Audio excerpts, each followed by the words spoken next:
Le cinéma. Cet art si...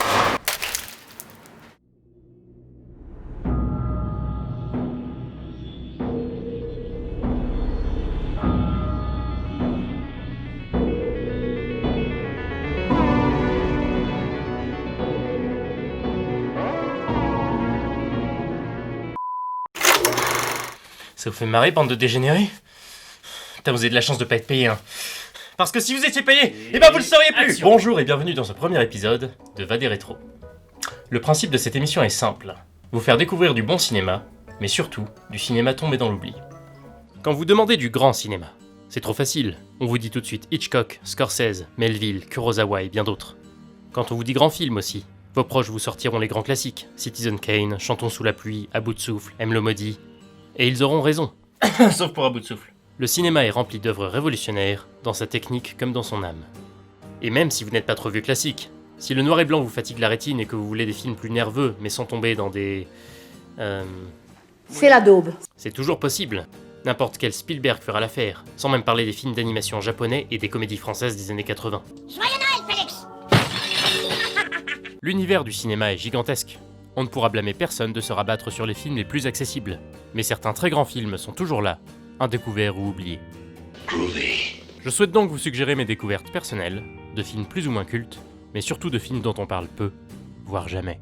Mais pour vous donner un bel amuse-gueule, je souhaite aujourd'hui vous parler d'un film que beaucoup d'entre vous connaîtront déjà, mais qui mérite une redécouverte, Les Incorruptibles.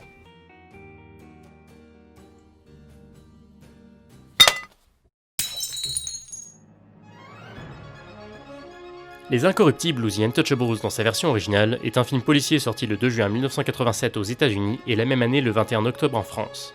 Le film est réalisé par Brian De Palma, réalisateur, producteur et scénariste américain de légende, qui a à son actif une collection de films tout aussi cultes les uns que les autres, et qui a démarré sa carrière sur The Wedding Party, une comédie qui prend le gâteau, et distribuée par Troma, une société de production spécialisée dans le trash indépendant et les nanars volontaires, et qui nous a sorti des classiques du genre comme The Toxic Avenger, dont je vous laisse apprécier la finesse.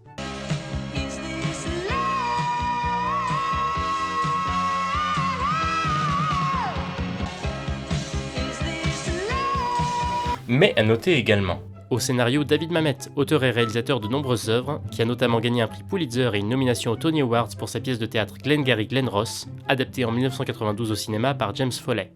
Mais à noter également aussi plus encore, la bande originale, qui participera à la dimension à la fois épique et très genrée film noir de l'œuvre, revenant au compositeur de légende Ennio Morricone, auteur de plus de 500 soundtracks, qui signera notamment les œuvres de Sergio Leone, Dario Argento, mais aussi Red Sonja.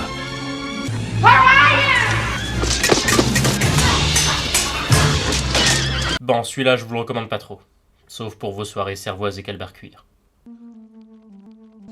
Mais à noter aussi également, plus encore mêmement au surplus et par-dessus le marché, le travail des costumes, non seulement par Marilyn Vance, costumière qui avant ce film a surtout travaillé sur des classiques comme The Breakfast Club, La folle journée de Ferris Bueller, Pretty Woman, Predator, mais aussi le très fameux styliste italien Giorgio Armani, dont Les Incorruptibles restent jusqu'à aujourd'hui la contribution cinématographique la plus reconnue. Et oui, le film est un incroyable gloubi-boulga d'artistes talentueux. Gloubi-boulga. Qui m'a écrit cette merde? Côté casting, De Palma a lourdement insisté pour engager Robert De Niro pour le rôle d'Alphonse Gabriel Capone, dit Al Capone, célèbre hors-la-loi américain du XXe siècle, devenu l'icône du gangster par excellence. A noter que De Niro a demandé $1 million pour un rôle qui ne demandait que 2 semaines de tournage, mais qui a permis d'encenser la distribution du film et qui s'est impliqué à 200% dans son rôle en prenant 12 kilos sur un régime typiquement italien, en Italie, et en reprenant les mêmes tailleurs et coupes de cheveux que le célèbre hors-la-loi. Belle performance qui a donné un coup de boost à la distribution et au succès du film, même si, revers de la médaille, beaucoup s'accorderont à dire que c'est aussi ce rôle qui a lancé De Niro dans des versions plus parodiques de lui-même, en reprenant cette fameuse expression Bref, que tout le monde reprendra et utilisera pour faire croire à leur public crédule qu'ils imitent l'acteur à la perfection. Alors que c'est quand même un comble de limiter à une unique expression un des acteurs les plus consciencieux de sa génération, dans son travail du jeu, dans sa versatilité, et dans les constructions poussées à l'extrême de ses personnages. D'ailleurs, le film qui a démarré la carrière de De Niro est, je vous le donne en mille, The Wedding Party, réalisé par Brian De Palma. C'est pas marrant ça? C'est hilarant. Le film prend place dans les années 1930 en pleine prohibition, où Al Capone, caïd du crime, règne en maître dans Chicago, de par sa contrebande d'alcool. Le protagoniste du film, Elliot Ness, agent de trésorerie et père aimant, est interprété par Kevin Costner, connu pour Danse avec les loups, The Bodyguard, Un monde parfait, mais que je vous conseille dans le bien moins connu mais non moins excellent Mr. Brooks, thriller psychologique indépendant dans lequel Kevin Costner joue un tueur en série. Un thriller sobre et élégant que je vous recommande vivement. Ness est assigné pour arrêter Capone, mais cette mission va s'avérer plus épineuse que prévu.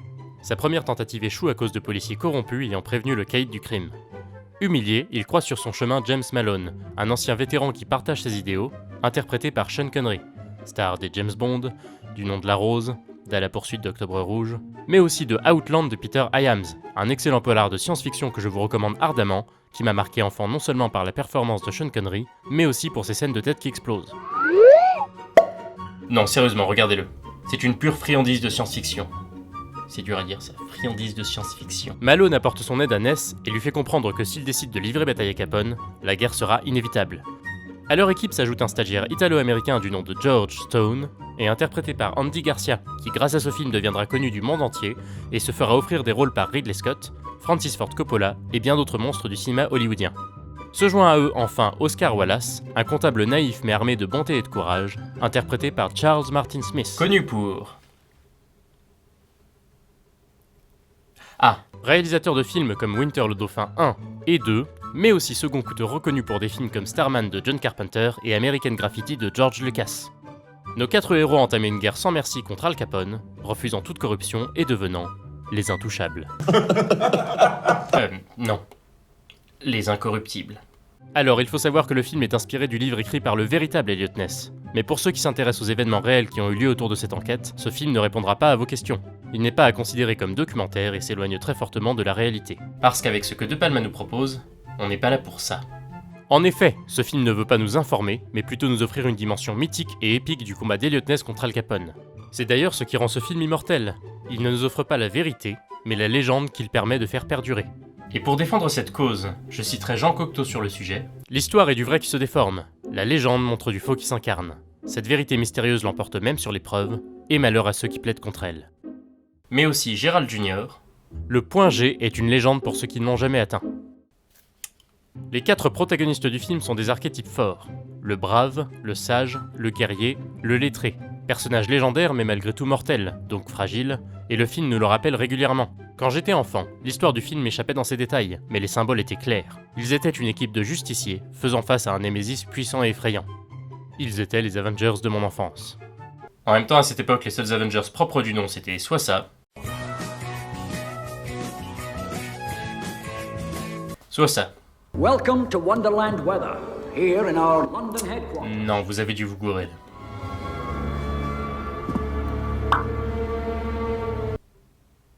La première chose que l'on remarque dans ce film, c'est ce sentiment d'ampleur, de gigantisme, dans les panoramiques de Chicago, ramenant en quelques secondes la rue et la ville tout entière, ou même les scènes d'intérieur dans lesquelles les personnages sont à la fois au cœur de l'image et noyés par les décors. C'est là l'un des premiers éléments marquants du film, ce contraste visuel nous immerge très efficacement dans cet univers. Le sous-texte est clair, nous suivons des personnages purement humains, aux valeurs morales fortes mais aussi mises à l'épreuve, et perdus dans un monde corrompu où ils s'attaquent au dragon qu'est Chicago, la mafia, la loi, et Al Capone qui est, très ironiquement, le plus intouchable.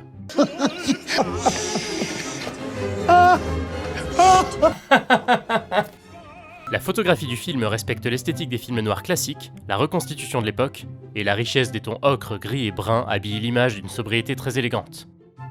Le film est ponctué de scènes tout aussi cultes les unes que les autres. La scène du pont reprenant le style des grands classiques de western américain, la scène en gare référencée au cuirassé Potemkin d'Eisenstein, la scène d'Al Capone et du baseball en référence à Field of Dreams, film de baseball de Phil Alton Robinson avec en tête de casting Kevin Costner à nouveau, et qui est sorti en 1989, soit 2 ans après Les Incorruptibles. Donc en fait pas du tout une référence aux Incorruptibles. Donc oubliez ce que je viens de dire.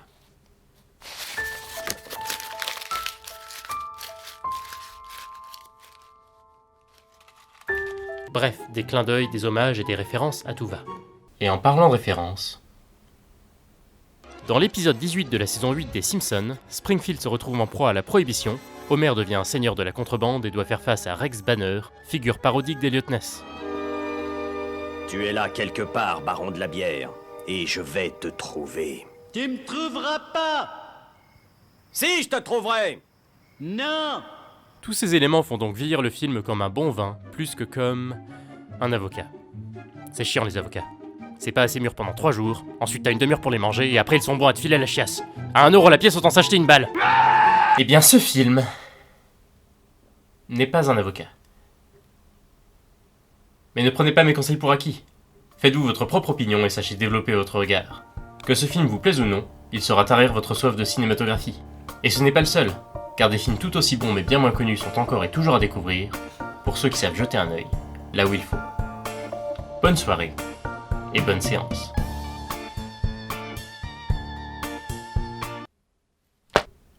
Le point G c'est ça ?